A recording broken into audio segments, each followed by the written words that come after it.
நேயர்களுக்கு வணக்கம். நமது தொலைக்காட்சி துவங்கப்பட்டு 2 ஆண்டுகள் கடந்து விட்டது. 1600க்கும் மேற்பட்ட செய்திகள் ஒளிபரப்பாகிக் கொண்டு உள்ளது. செய்திகளை பார்ப்பவர்களில் 98% பேர் சப்ஸ்கிரைப் செய்யாமல் பார்த்து கொண்டுள்ளீர்கள். தயவு செய்து உடனடியாக சப்ஸ்கிரைப் செய்து தொலைக்காட்சி வளரவும் அதிகமான செய்திகளை பகிர உதவி செய்யுமாறு பணிவுடன் கேட்டுக்கொள்கிறோம். கணபதி வெற்றி விநாயகர் கோவில் கும்பாபிஷேக விழா.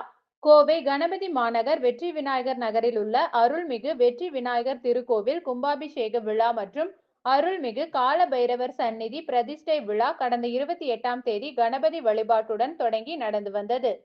கணபதி ஹோமம், லட்சுமி ஹோமம், நவக்கிர ஹோமம், வாஸ்து சாந்தி, துவார பூஜைகள், திருமுறை பிராயாணம், அஷ்டலட்சுமி பூஜை மற்றும் 4 கால பூஜையை தொடர்ந்து இன்று ஞாயிற்றுக்கிழமை காலை மகா கும்பாபிஷேக விழா நடைபெற்றது.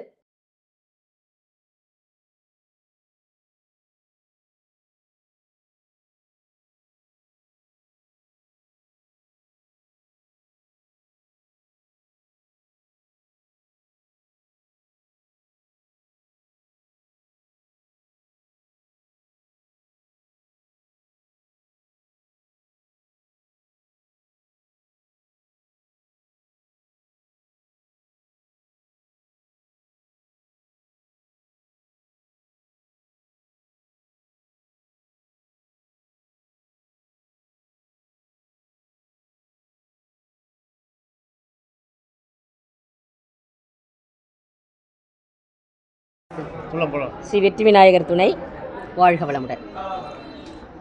எங்கள் கோயில் ஆரம்பித்து இதோட 33 ஆண்டுகள் ஆகுதுங்க. இந்த 33 ஆண்டுகளில் அபரிவிதமான ஒரு வளர்ச்சி இது அடைஞ்சிருக்குது. இன்றைக்கி கும்பாபிஷேகம் 3வது கும்பாபிஷேகம். இந்த 3 கும்பாபிஷேகம் நான் இருக்கிறேன். இது எனக்கு 3வது கும்பாபிஷேகம். காலையில் இது 3 நாளாக நடந்துகிட்ருக்கு. விநாயகர் பூஜை நடந்துச்சு, விநாயகர் ஹோமம் நடந்துச்சு, சரஸ்வதி பூஜை, லக்ஷ்மி பூஜை, அப்புறம் நாங்கள் புதுசாக கால பைரவர் இப்போ பிரதிஷ்டை பண்ணியிருக்கிறோம்.